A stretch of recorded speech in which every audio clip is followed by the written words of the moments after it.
Hi everyone, I'm Maimah Karmo and you're watching Breathe TV. Today we're seeing double on Breathe TV. We have two sisters that were twins, Tonya and Sonya, and Kiana, Wooten, and they're both amazing, fearless advocates, and I can't wait to share their stories with all of you. So before we start, this whole energy of Breathe is really about giving patients and people who love them a safe space to come to breathe and to exhale throughout their breast cancer journey. So in the spirit of breathing, we're going to start with a guided meditation. Close your eyes. You can put your hand on your chest or your heart and repeat the words I'm gonna say after me. I embody love. I embody love. I embody light. I embody light. I embody peace. I embody peace. I am grounded. I am grounded. My breath is calm. My breath is calm. I am a warrior. I am a warrior. I am a thriver. I am a thriver. I am a thriver. I am a blessed and divine being. I am a blessed and divine being. I am me. I am me. Thank you.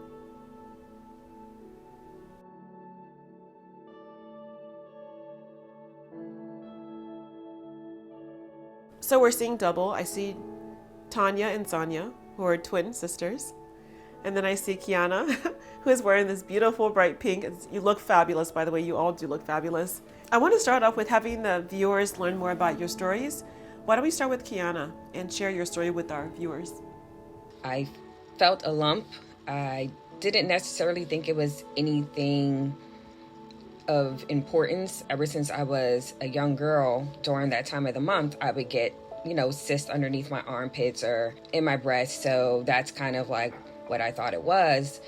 It just kind of just didn't go away. And one day my husband was just like, I really think that you should go get that checked. So I went to the doctor. I really didn't want to because I'm like, he doesn't know what he's talking about. He's not a woman. I know my body. During the physical, and they were like, well, we don't really think it's anything, but just to be on the safe side, you can go get a mammogram.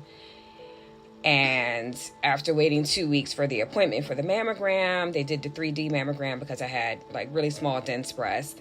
And then something strange kind of happened. They took me in the back and they were like, we want to do an ultrasound. So I'm like, okay, that's not what my doctor ordered, but okay, whatever.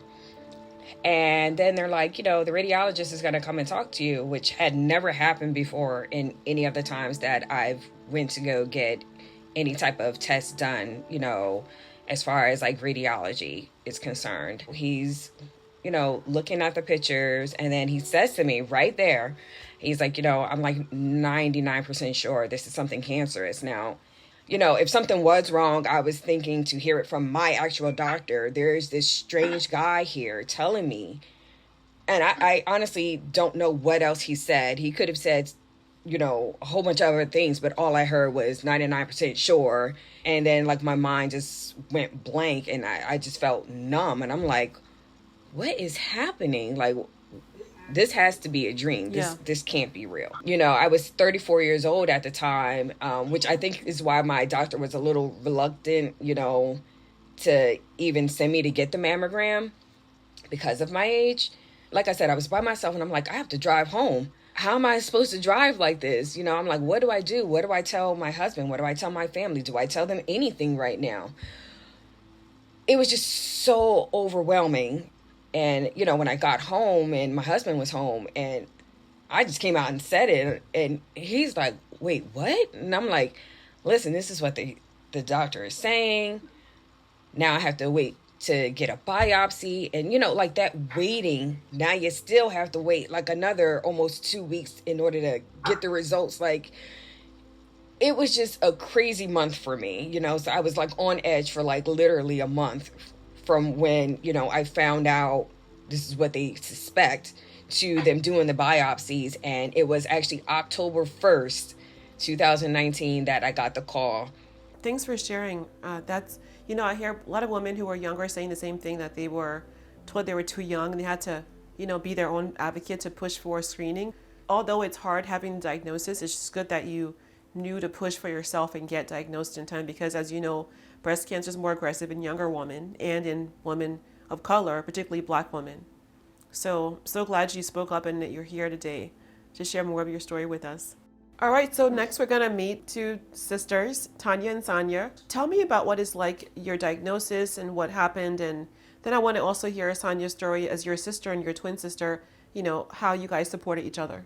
We had the genetic testing done in 2015 because we have a family history of breast cancer. They recommend that we get mammograms twice a year due to our family history, and with the genetic testing being done, we both tested positive for BRCA1 gene mutation. So in January of 2019, when I went in for my mammogram, I noticed that I had a little, about like a pea-sized knot underneath my armpit. So when I had the mammogram done, I actually had a 3D mammogram as well, because we both have dense breast tissues. And they called me back in a week later because they said they needed to get a clearer reading of the mammogram because they noticed a small nodule, well, pea-sized lump.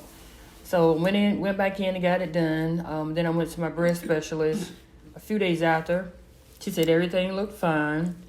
And I mentioned the lump to her, and she said that my lymph nodes may just be swollen, but it should be okay. If it starts to get bigger, just let them know. So that was in January, and then over the course of the next few months, I noticed that it started to get larger. So I scheduled an appointment to go back in. They did an ultrasound. It had gotten bigger, and then they recommended that I do a biopsy.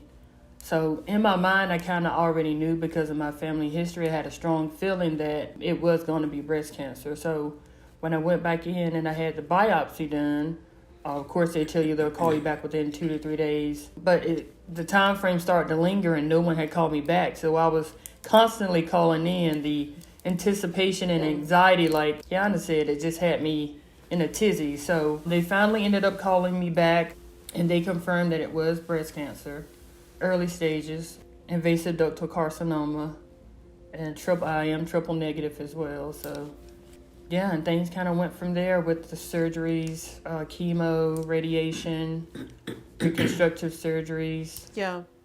So thanks for sharing your story. So having your sister learn she has breast cancer and is your twin sister, so your bond is even, genetically closer. How did that impact you?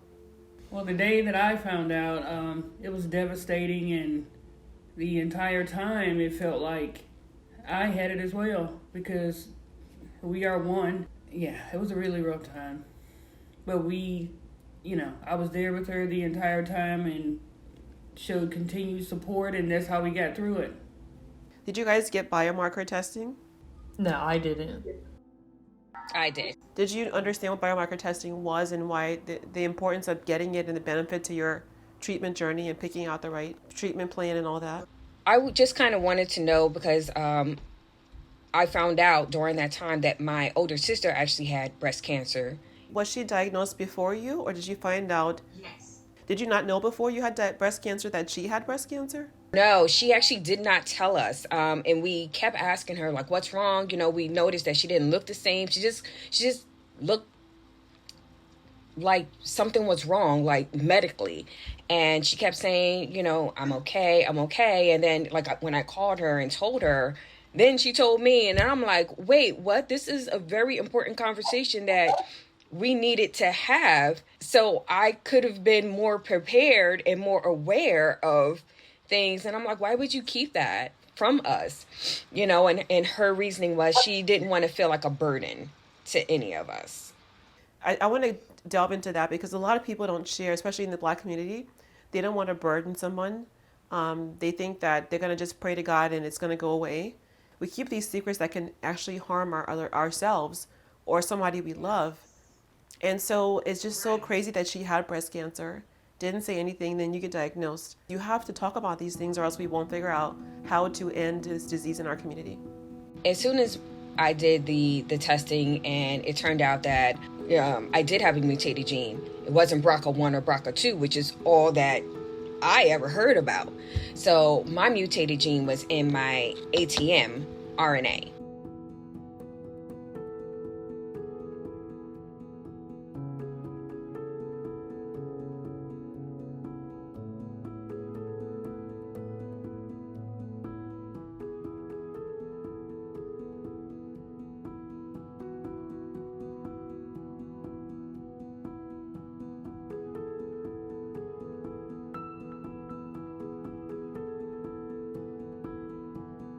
So they did testing in the DNA and in the RNA. Nothing was detected in the DNA, which was weird, but it did show up in the RNA testing.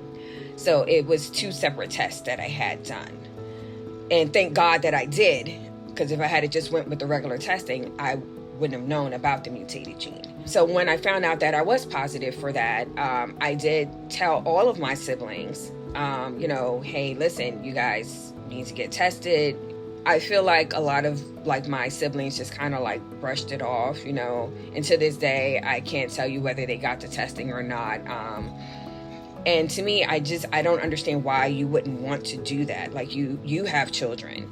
I have a young daughter. So now that I know that I have that and there's a 50% chance that I pass that gene on to her, I definitely want to have that conversation with her when she's of age and, go through the proper channels and the proper steps and talk about our family history. In our house, we knew that people in our family had cancer, but it's not something that we really talked about. You know what I mean? It's not something that we elaborated on. And once I found out the results, my decision was very simple. I opted for a bilateral mastectomy because of the mutated gene, because I'm I don't want to have to go through this again, although you can still get breast cancer in the breast tissue. That was my final decision. I mean, they kept saying, are you sure? Because we could just do one. And I'm no. We're not going to do one. We're going to do both. And that's it. It's interesting that you knew about it, Kiana, but you didn't know about it, Tonya. I think there's a lack of people understanding what biomarker testing is and how it's so important to inform making the right decisions. In terms of you getting your treatment in place, how would you then educate other women about the importance of knowing about biomarker testing and why it's important to have it before selecting your treatment plan? I'll start with Kiana. I think it's really important because it has to be personalized and geared towards what's best for you, and not just kind of generalize okay, well, you have this cancer, so we'll do A, B, C, and D. Everyone's course of treatment should be personalized and geared towards what they actually need and not just so standardized, which I feel happens a lot with people that don't do the biomarker testing. It's kind of well, let's try this. With my sister, she was actually triple positive. So her course of treatment was so much more than what I had to go through because just a lot of things just didn't work for her. So I feel if she had maybe the biomarker testing, maybe that could have kind of slimmed down all the aggressive things that she had to go through that didn't even work for her. So I'm glad you're now speaking up about it and sharing your story, because it's really important to educate other women about this, especially women who are young and of color. Now, I know Sonya and Tonya, you're twins. You have so much of the same DNA. How did cancer impact you both, and how are you using your voice to make a difference? We have a heavy family history of cancer on both my mom's side and my dad's side. My mother has had breast cancer 4 times. And if she would have had the biomarker testing done, she wouldn't have continuously kept getting lumpectomies, because she's triple negative. She's had 3 lumpectomies. She just finally had a partial mastectomy. The area that my hometown is a rural community, so the doctors there are not the best. Last year, she was diagnosed again with breast cancer. And I stressed the importance to her, Mom, please make sure that they do the genetic testing to see if you carry the BRCA1 gene mutation. She initially had breast cancer in 2002. She's just now having the genetic testing done to confirm that she does carry the BRCA1 gene mutation. 2 of the times that she had breast cancer, she didn't tell us. She didn't want to bother us. She didn't want to worry us. I said, Mom, this is very important. You cannot keep that away from us. We're here to support you, and go through this journey with you. And we have been each time, but lack of awareness in the community. I see a common thread here. I mean, Kiana talked about her sister having breast cancer and not telling her until she got diagnosed. And then you have breast cancer, Tonya, and your mother has had breast cancer and didn't talk about it at all. What do you think is it about our community that we hide from our loved ones? Important information that could even not just save our lives, but save their lives as well. Because even if you're afraid, even if you don't want to be a burden, you always think about, if I tell my daughters, my sister, my husband, my brother, there could be a mutation or an impact on them. Why do we not talk about these things? I think it stems back from their generation. This how things were done back in the day. Back in the day, I should say. Things were kept hush hush. So, when I was diagnosed and I told my mom, I said, listen, I'm going public. And she didn't agree with it when I told her that, I'm doing a post. I want people to know, anyone that has any questions, please feel free to reach out to me. The process, the testing, any question whatsoever, I'm here, I'm available. We just encourage and motivate on getting your mammograms and getting your breast checked. See, because a lot of people think because you're younger, it can't happen to me. They told us by the age of 50 with the BRCA testing, the genetics testing, that we would have breast cancer possibility by the age of 50. Never in life expecting that it would happen at 37 years old. Right. We have an older sister and an older brother, and our cousins as well. We've been stressing the importance to them of, to get the genetic testing done, but they don't want to do it. They don't want to do it. They don't take it seriously. Yep. Their response is, if I get it, I just get it. I mean, there's no need to get tested. Yeah, there is a need to get tested because you can take preventative measures. This is quite shocking to me. There's a generational issue here where people aren't talking about cancer in the families. People are dying of cancer and not sharing it. You both, as independent women, found your cancers. You become advocates. You're sharing on social media. You're talking to your mother about it, who for 20 years didn't do all the things she should have been doing to be her best advocate. You really are trying to break generational, in a sense, a curse, right? Like a curse that's a lack of education and health literacy and advocacy. But yet people are still willing to put it under the rug and say, well, we don't want to deal with this. And I think that, all these things are so important. I'm sure that you've learned so much because of your advocacy, about genetics, biomarkers, triple negative, metastatic, screening policy. You learn a lot and you realize there's a whole world out there that you should know about to keep yourself alive and healthy. And you investing in your future for your families, but yet they're not investing in themselves. What do you think you can do to change how their behavior is, a sense of like, we just don't want to know? Well, I'm constantly talking about it in my family. I'm always bringing it up. I'm always asking, have you got that scheduled appointment to get tested yet? Whether they want to hear it or not, we're talking about it. Yeah. Especially after you've seen what my mother has gone through and what I've gone through. Right. And then I'm also, with the BRCA testing done, I'm high risk for ovarian cancer. So I'm voluntarily having a hysterectomy next week. I'm having it done because if it lowers my chances or risk of getting ovarian cancer, yes, let's take the steps to get it taken care of. So that's one less thing I have to worry about. Even my doctor, for the past few years, once I told her my history and once I told her about Tonya, she immediately recommended that I have a bilateral mastectomy and remove my ovaries. And I'm not opposed to it. It's a major decision to make, but I have to think about everything that my mom and sister went through. So I'm definitely not opposed to it. It's just a major decision that, you have to decide on. Yeah. And so, I really feel like when you know better, you have to do better. And this is really hard to digest, that people are still willing to know better but not do better. Kiana, what can we do to ensure that our families are educated about not just cancer, but testing? What would you do in an ideal world to make a difference in this way? For me, just like Tonya and Sonya said, I kind of just throw it in their face all the time. And I don't mean to say it that way, but that's what happens. I'm constantly talking about it to the point where I know that they're tired of hearing it. But I'm also tired of saying it. So it works both ways. And it's very frustrating to me that, you can sit here and, call me your loved one and see that everything that I've gone through. And here I am trying to, give you the tools and the education to just simply just do a test. I'm not asking you to give up a kidney or anything. It's very simple.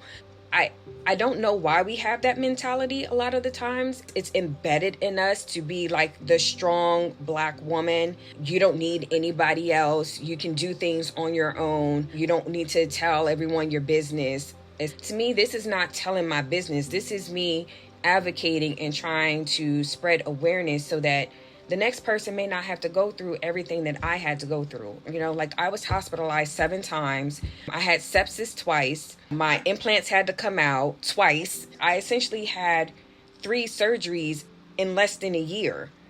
Why would you want to have to go through that if you don't have to?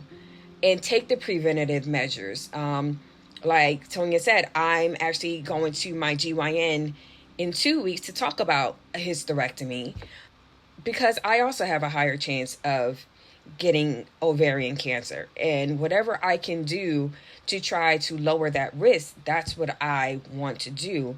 Although some people say that it's an extreme measure, but you're not in my shoes.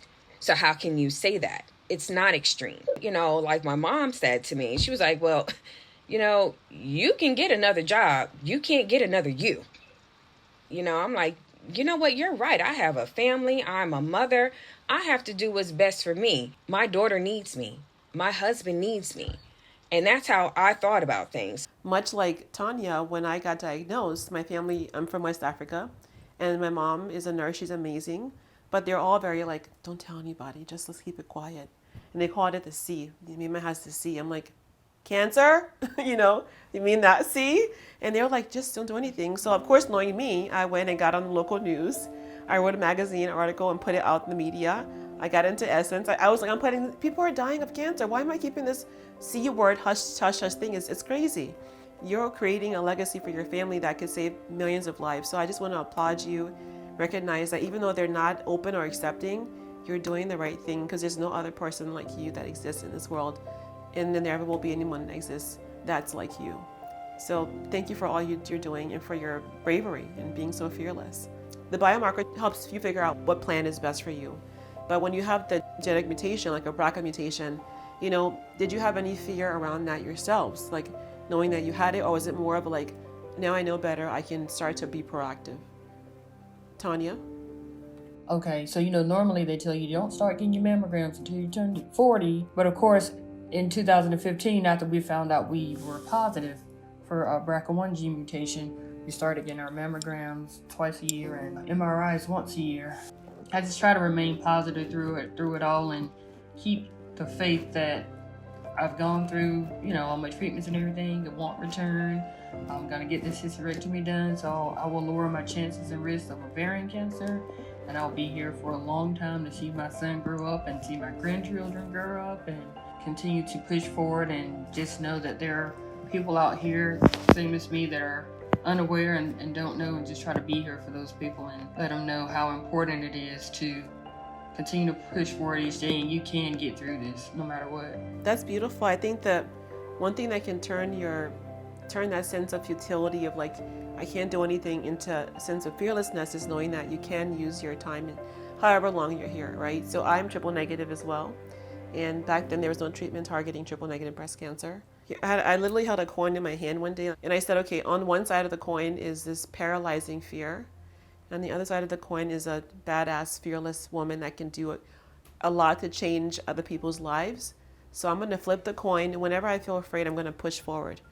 And I never stopped, and I'm here 16 years later as of last month. So I'm living proof that it's possible. It's possible. You're possible. It's possible. And I would say just dream really big. You have a lot to say. You're changing generational health curses. You're trying to transform how you teach your son and your sister and your family. So That is your blessing in the world. That's your gift. Just use your fear in a way that can, become good in the world, and it'll just keep going forward, and you'll be here much, much longer than just for a long, long time. I want to ask Kiana, so there's a gap in access to getting biomarker testing. There have been a lot of reports about not being offered to Black women. How do we change this disparity in terms of lack of education about it, lack of access, lack of being offered, and then, how do we change the system? What would you recommend that people do? Even when you are diagnosed with cancer, why isn't it just standard that you would get the genetic testing and the biomarker? So that way you would know. Versus, some people get it, some people don't. I kind of never understood that part. Like my sister didn't get it until after I told her I had got it. But she was diagnosed with breast cancer before I was. So why was that not offered to you? I don't understand that. So I think as a whole, just like I said, getting the information out there, putting yourself out there. I know a lot of times I post things and stories, like when I'm doing treatment, I'll record it and post it. And some people don't like it, and that's okay. You can scroll past it. A lot of people are like, oh, you're an attention seeker or things like that. And I'm like, that's not what I'm here to do. I'm here to showcase, just because you see me and I, have this makeup on and I'm posing pretty in a picture, there's a lot of aftermath to cancer that people don't know about, that that we go through. It's almost like we traded one ailment and now have 3 other ailments. You know what I mean? Like, I'm 37 and now all of a sudden I have osteoporosis from the chemotherapy. So now I have to do infusions for osteoporosis. People don't even understand what our bodies go through in the aftermath of everything. So I feel like it's just really important for us to, if we're going to be advocates, we have to be as open and honest as possible and let them see, oh, okay, I had a good day today, but in 2 days, I may not have such a good day. But, this is our honest journey. I think people like you, women like you, are so important to this space as Black women, as young women, to share your stories. But I'm really thankful for you being so authentic and so honest. I want to ask you three, one by one, what would you say is your one word for your life? We'll start with Sonya. Fearless. Hey, you stole my word. That's what I was gonna say. I would say brave for you. Braveheart. Braveheart and fearless. You two are so adorable. So fearless and Braveheart. What about you, Kiana? Warrior. Fearless, brave-hearted warrior. So one of my things I like to do is pull cards, and I was listening to you talking, and I pulled this card, and the word I pulled is hope. It says, in your life, whatever you're dealing with or walking through, there is always hope. That's the first card on top. Fearless, brave-hearted, warrior, and hope. Everyone, there you have it. Thanks for watching this episode. It's been really amazing meeting Kiana, meeting Tonya and Sonya, and really hearing how they're trying to break generations of mistrust, of lack of education or advocacy. In the Black community, we don't discuss things a lot. We don't discuss our cancers. We don't discuss what happens to us with our health and how that can negatively impact other people. It's beautiful to see how Kiana, Tonya, and Sonya are changing their family generational history by being advocates, by sharing their truth through social media, by being advocates in the community, and by really just talking about this in this kind of forum. As Kiana mentioned, it's not always easy to share your truth. People can judge you for sharing, thinking that you're trying to get attention or that you're doing too much. But for us, doing too much means that someone gets to live longer. And so it's worth it. So if you're watching this, make sure you listen, learn. If you have questions, reach out to us with the questions. We're happy to help. And thanks for being a part of this Bree TV episode.